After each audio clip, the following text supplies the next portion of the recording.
Mr. President, I'm really thrilled and honored to welcome you in East Jerusalem at Augusta Victoria Hospital.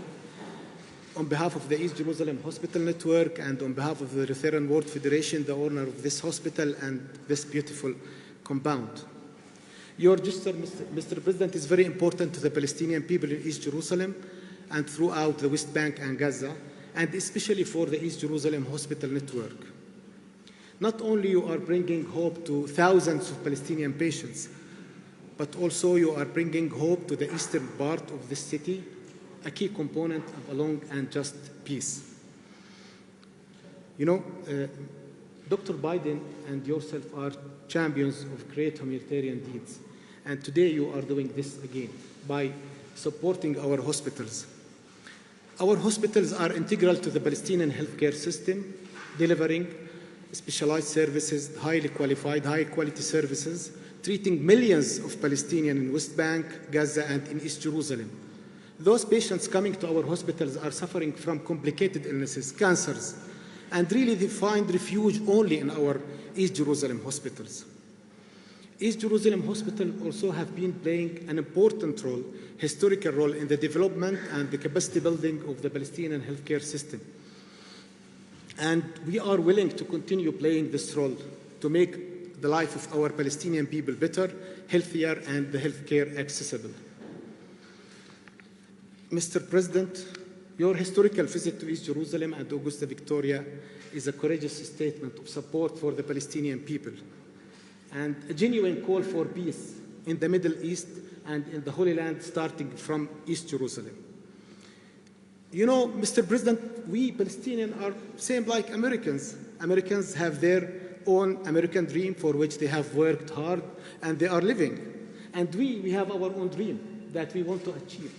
And for this, we need hope, justice, freedom, and support from friends like you in America and all over the world. Again, Mr. President, thank you for the support you are giving us today and tomorrow through your teams on the ground. And especially I would like to thank your teams here and in Washington, D.C. who continue to support our East Jerusalem Hospital.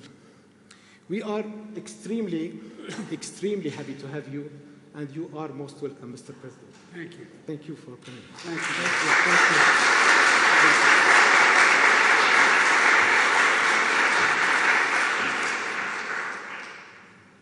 you. My name is Joe Biden. I'm Joe Biden's husband. She has been here twice before me. And before I began, I'd like to say that you know the old expression, hope springs eternal. My background and the background of my family is Irish American.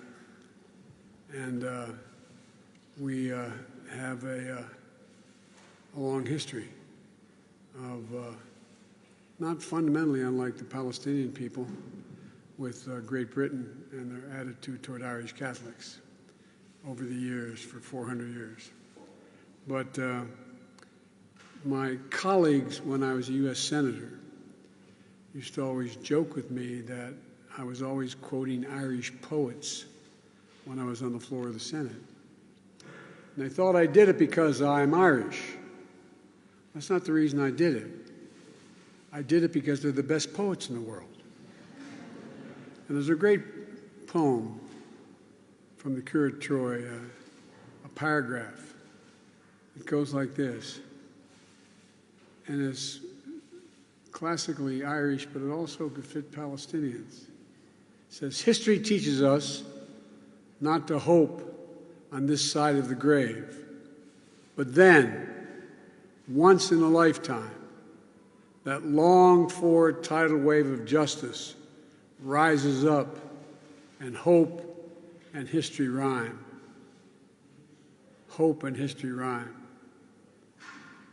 It is my prayer that we're reaching one of those moments where hope and history rhyme. Are there any nurses in the room? Because if they're not, I'm going home. If there are any angels in heaven, No, no, no. I'm meaning this sincerely from the bottom of my heart. My wife and daughter were killed, and my boys were trapped in a vehicle for 3 hours when a tractor trailer hit them. The doctors saved their lives, but the nurses made them want to live, cared for them every day, knew when they were ready and when they weren't ready. I was making a speech, and I had a terrible headache. Excuse me, a terrible headache. And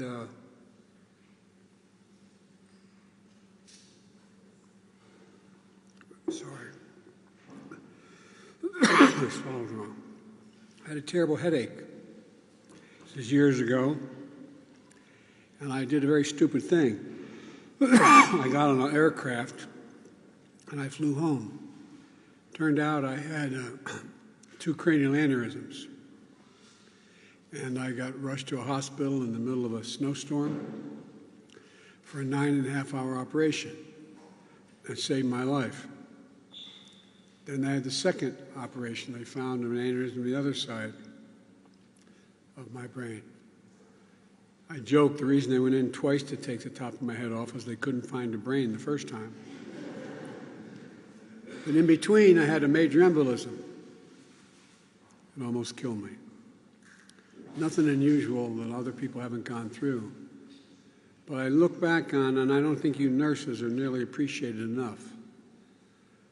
What I found was, you lie in the ICU, and I've not said this publicly before, and you look at the monitors, and you know if the line goes flat, you're dead. You don't know what each monitor is, but you know. And I really mean it, Bishop. It's true. But you just get tired. Even when you're not in pain, you just want to quit.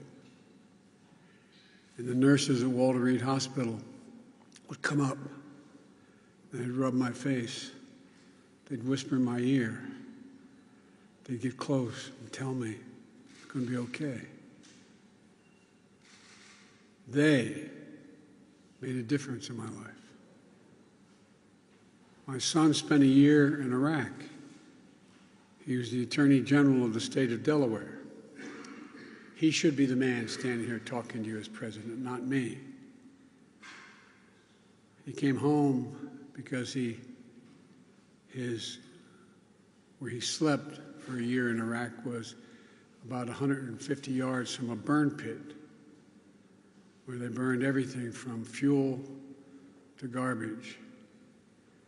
He went, the fittest guy in his regiment, in his outfit. They came home with stage 4 glioblastoma. I watched for 14 months the nurses take care of him, the doctors as well, but every day, every single day. And so I really mean it from the bottom of my heart. Nurses. Doctors are critical. I'm not in any way diminishing the role of a doctor. But nurses. Nurses give you as much hope, male and female, as anybody else does. I want to thank the CEO and everyone at East Jerusalem Hospital Network for welcoming me this morning. This is the first time I had the opportunity to see for myself the outstanding work that you do here that I've heard about for such a long time.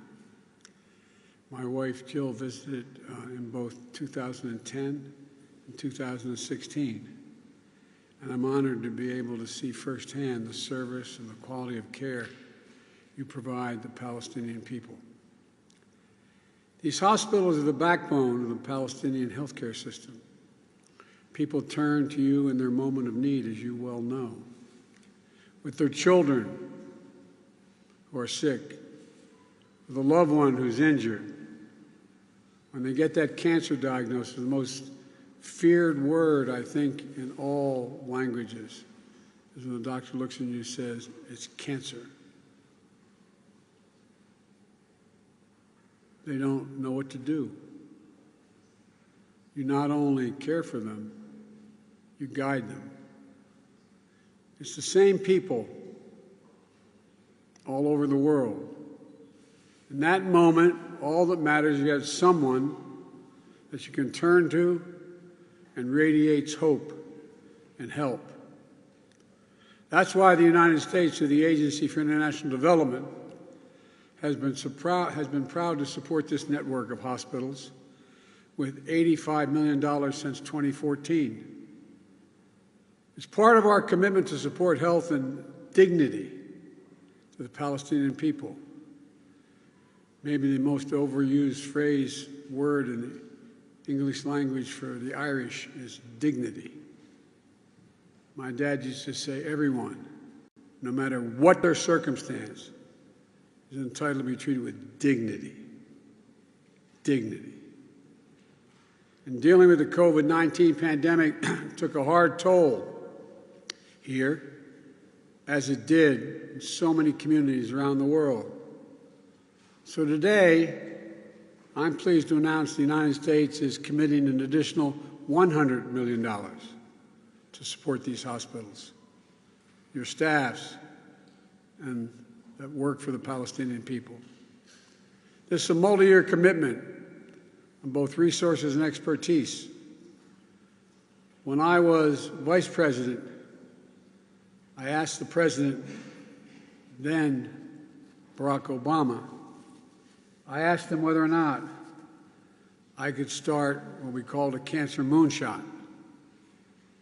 I visited every major cancer hospital in the world, with one exception, and I mean it literally. Because there's so much we're just on the edge of being able to discern. We're so close, dealing with so many cancers. When I got elected president, I announced that one of my goals was to change cancer as we know it. So it was no longer viewed by many people as it is, as a death sentence, but as a disease that can either be cured or lived with. And we started this cancer moonshot with billions of dollars at home. Within our National Institute of Health, I set up a provision where, like within the Defense Department, there's a special office. In the Defense Department, it's nothing but looking at breaking technologies, whether it's just across the board. That's where the internet came from. Well, I'm doing the same thing at the National Institute of Health, just focusing on cancer, period. This one provision.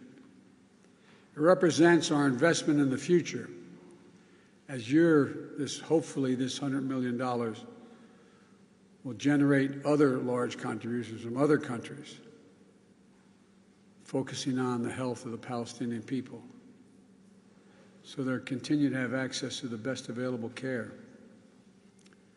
So they know they have somewhere to turn for help. They have navigators that can help them through the process. Those of you who've been on the other side of a diagnosis know the most frightening thing is when you get the word, whatever it is, you can hardly listen. You need a navigator. You need someone to help you walk through the pieces,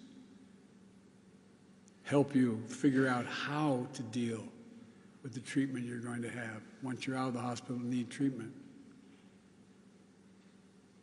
Working together, it is my prayer the United States will both help relieve the hospital's burden of debt and support the targeted infrastructure upgrades and key reforms in patient care to ensure long-term financial stability. We also welcome the $25 million contribution from the UAE, and I encourage other nations around the region and around the world to step up as well with their own contributions to support the vital work that's being done here. Palestinians and Israelis deserve equal measure of freedom, security, prosperity, and dignity. and access to health care when you need it is essential to living a life of dignity for all of us. The United States will continue to work with the Palestinian leadership, with the government of Israel, and with all our international partners to ensure that East Jerusalem's hospital network retains sustainable, remains available, and is able to provide high-quality care the Palestinian people deserve. I could say much more, but if my mother were here, Bishop, she'd look at me and say, "Joey, hush up. You've spoken too long." But I want to thank you again for welcoming me today. Most importantly, thank you for taking care of all the patients whose lives you make better. May God bless you all, and I'm finished. Thank you.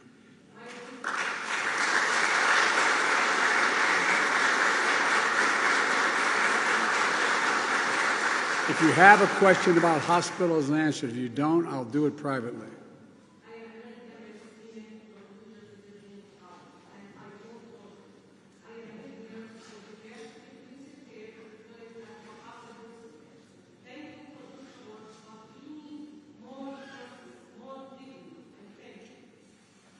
Thank you. Thank you, folks. Appreciate it very, very much. Thank you.